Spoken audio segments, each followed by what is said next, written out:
23 June 1757। ইতিহাসের পাতায় একটি তারিখ। পলাশীর যুদ্ধ, যেখানে যুদ্ধের চেয়ে বিশ্বাসঘাতকতা বেশি ছিল আর পরাজয়ের চেয়ে বেদনার গল্প গভীর ছিল। 1757 সালের 23 জুন পলাশীর আমবাগানের যুদ্ধে স্বাধীন বাংলার নবাব ইস্ট ইন্ডিয়া কোম্পানির কাছে পরাজিত হন। ফলে প্রায় 200 বছরের জন্য বাংলা স্বাধীনতা হারায়। প্রতি বছর 23 জুন পলাশী দিবস হিসেবে পালিত হয়। এই দিনে নবাব সিরাজউদ্দৌলা দাঁড়িয়েছিলেন তার অস্তিত্ব রক্ষার লড়াইয়ে। তার সামনে ছিল ব্রিটিশ ইস্ট ইন্ডিয়া কোম্পানি, কূটনীতি, ষড়যন্ত্র আর বন্দুকের জোর। কিন্তু সবচেয়ে ভয়ঙ্কর ছিল তার নিজেদের লোকের বিশ্বাসঘাতকতা।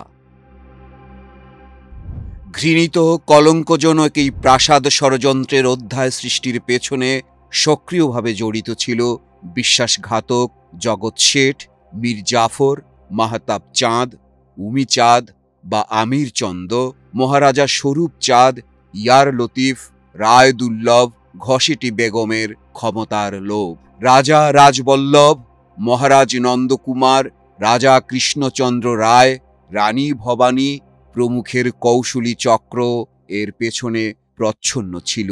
যুদ্ধক্ষেত্রে এই স্বার্থান্বেষী ষড়যন্ত্রীদের শিকার ছিলেন বাংলার শেষ স্বাধীন নবাব সিপাহসালার নবাব সিরাজউদ্দৌলা এবং তার বিশ্বস্ত সেনাপতি বক্সি মীর মদন, প্রধান আমাত্য মোহনলাল কাশ্মীরি ও নবে সিং হাজারি।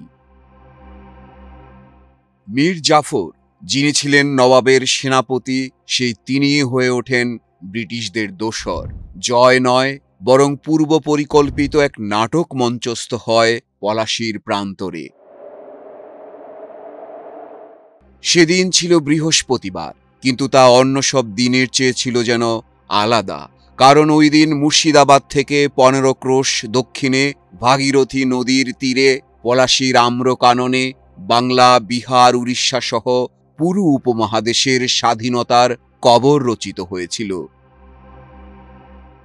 23 জুন পলাশীর প্রান্তরে নবাব সিরাজউদ্দৌলা ও লর্ড ক্লাইভের মধ্যে এক যুদ্ধ নাটক মঞ্চায়িত হয়। ইতিহাসে যা পলাশীর যুদ্ধ নামে খ্যাত, বাস্তবে তা ছিল দাঙ্গা। ঐতিহাসিকদের মতে নবাব বাহিনী একটি করে ঢিল ছুড়লেও ইংরেজ সেনারা গুরু হয়ে যেত।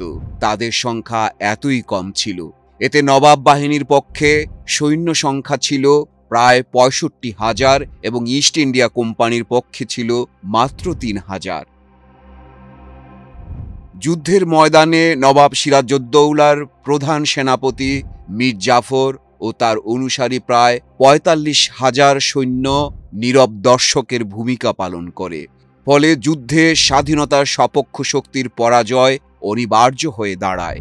যদিও সাহসী সেনাপতি মীর মদন এবং বিশ্বস্ত দেওয়ান মোহনলাল ফরাসি সেনাপতি সিনফ্রেকে সাথে নিয়ে প্রাণপণ লড়াই চালান।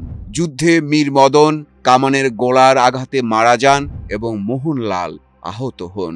মীর মদন মোহনলালের সেনারাই রবার্ট ক্লাইভের বাহিনীকে পর্যুদস্ত করে ফেলেছিল প্রায়। কিন্তু নবাব সিরাজ মীর জাফরের ভুল এবং অসৎ পরামর্শে যুদ্ধ বন্ধ রাখার আদেশ দেন। এতে নবাব বাহিনী ছত্রভঙ্গ হয়ে যায়। সেনা ছিল, অস্ত্র ছিল, যুদ্ধের সাহসও ছিল, কিন্তু ছিল না একতা। আর এই বিভাজনের ফাঁকেই ব্রিটিশরা ঢুকে পড়ে আমাদের ভাগ্য বদলে দেয়। মাত্র কয়েক ঘন্টার যুদ্ধ। 23 জুনের এই সকালে বাংলার আকাশ কালো হয় আর সন্ধ্যায় সূর্য অস্ত যায় স্বাধীন বাংলার। এরপর ইতিহাস কিভাবে বদলায়? নবাব হন মীর জাফর আর বাংলা হয় ব্রিটিশদের ব্যবসার কেন্দ্র। পরবর্তী 2 শতাব্দী পরাধীনতা, লুণ্ঠন আর অপমান। ইস্ট ইন্ডিয়া কোম্পানি তাদের সেবাদাসদের সাহায্যে এভাবেই বাংলায় আধিপত্য প্রতিষ্ঠা করতে সক্ষম হয়। এরপর সাম্রাজ্যবাদী শক্তি দীর্ঘ 200 বছর এদেশে শাসন শোষণ করে কোটি কোটি টাকার অর্থ সম্পদ ইংল্যান্ডে পাচার করে। বাংলা থেকে লুটকৃত পুঁজির সাহায্যে ইংল্যান্ডের শিল্প বিপ্লব ঘটে, আর এককালের প্রাচ্যের স্বর্গ সোনার বাংলা পরিণত হয় শ্মশান বাংলায়। পলাশীর এই হার শুধু একটি যুদ্ধের পরাজয় নয়, এটা ছিল আত্মপরিচয় হারানোর দিন। এই দিন আমাদের শেখায় বাইরের শত্রুর চেয়ে ভিতরের বিশ্বাসঘাতকতা কত ভয়ঙ্কর হতে পারে। এ যুদ্ধের রাজনৈতিক ফলাফল ছিল ধ্বংসাত্মক ও সুদূর প্রসারী। এ যুদ্ধের পরে বক্সারের যুদ্ধ জয়ের মাধ্যমে ধীরে ধীরে বাংলা ব্রিটিশদের অধিকারে চলে যায়। বাংলা অধিকারের পর ক্রমান্বয়ে ব্রিটিশরা পুরো ভারতবর্ষ এমনকি এশিয়ার অন্যান্য অংশ নিজেদের দখলে নিয়ে আসে। 23 জুন পলাশী দিবসে আমরা স্মরণ করি সিরাজের সাহস আর আমাদের ভুলের ইতিহাস।